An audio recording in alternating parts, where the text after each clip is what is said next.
So ito na yung part 2 ng surprise sana sa tropa. Putik. Good shit.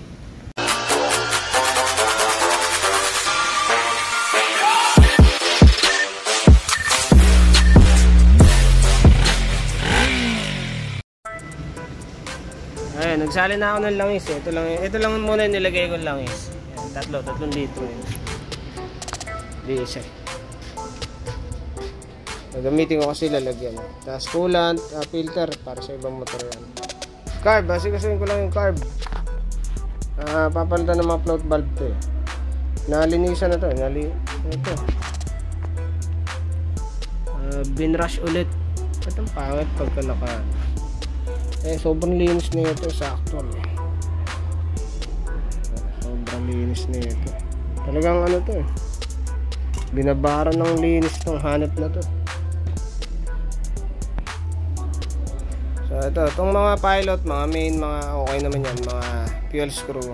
Okay pa naman yan. Ang papalitan lang itong mga float valve, tsaka yan, bago yan. Tsaka mga gasket. Yan. Yan, pasensya na sa mga na bypass, inuna tong kasi matanda na tong tropa natin na to eh. Kumbaga nasa priority lane to eh. Ayun lang, mukhang problema talaga head nito. Nalagitik pa rin. Tapos ito pa may issue. Puputok siya pag binitay.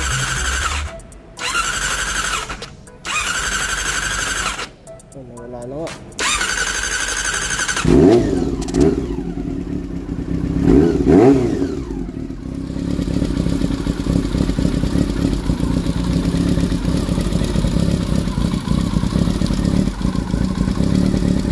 Nagitik pero konti na lang. Wala na tayong gas. Yun nga, yung CDI may issue. Puputok siya pagbitaw ng start eh. Yun o, pagbitaw. Papakita ko to. Ito yung CDI niya. Subukan natin yung Japan. So ito naman yung Japan.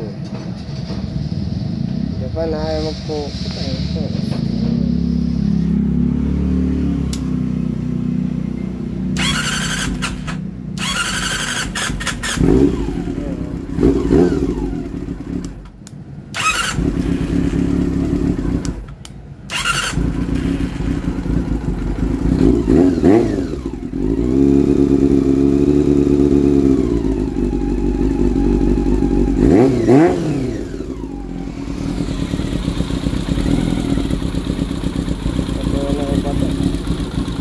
Wala na akong gas eh.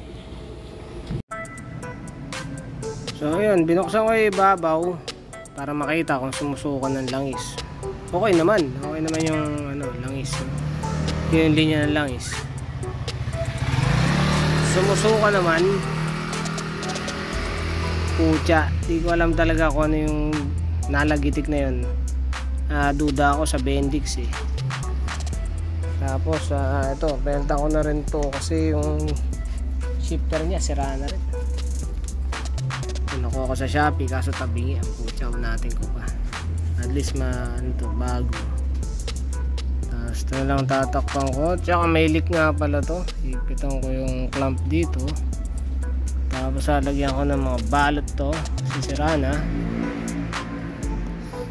Tapos bearing, yun, sira pala yung bearing sa harap. Yun pala yung tumutunog.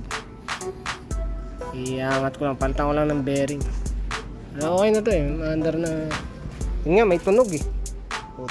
Susi pala, nasok na.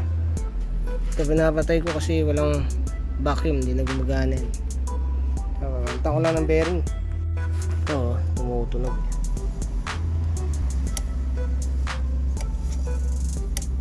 Yun eh.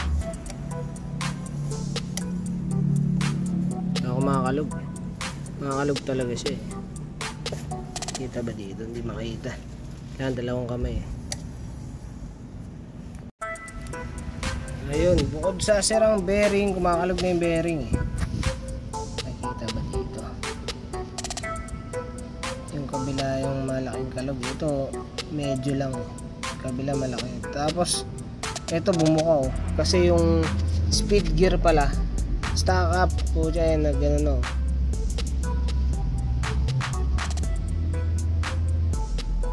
Nasira na yun, nasira na yung plastic.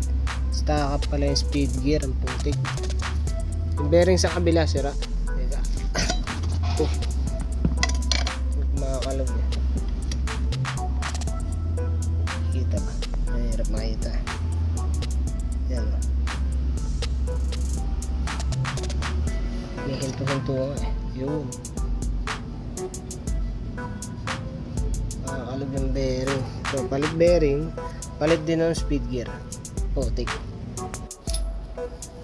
So, yun. Stock up pala yung kable, kaya pala nasira yung speed gear. Yung umiikot, o. Tigas, putik. Yung buong ko ikabit eh. Kung mabuse na eh, baka masira na naman yung speed gear eh. Bago lang. Yan, bago speed gear. Putik talaga. Papalitan ng kable. Hanep. Saan yan? Yun.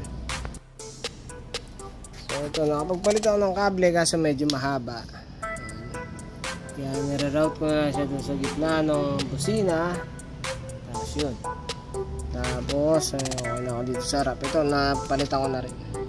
Yan, ganda. Ano? Matigas siya. Yan, matigas na matigas. Kumbaga, hindi siya kalog na kalog. Yan, galing Shopee yan. So, yung luma niya na tanggal na eh. So, nag-oval na kasi. Tinanggal ko lang yung tanso dyan sa loob. Pampasikipin. Parang ano yung bushing niya. Bushing niya doon. Yan. Good shit. Ito, tips. Tips. Favorite natin yan. Yan yung mga sirang manifolds. Nilalagyan ko lang ng interior o goma palibot para hindi mag-leak, para hindi mahirapan sa high RPM. Sana makatulong yan sa mga nagpo-problemang ganyan, walang mabili, no? Yan, pakita ko. Yan, ganyan. Yan, baka makatulong yan eh. Diba, baka may mas magandang gumawa sa akin, diba? Mas mapaganda nila yung forma ng ano, ng goma o ng interior na ginamit ko. At least yan makatulong, di ba? Pauwi na natin to bago bumagyo, putik.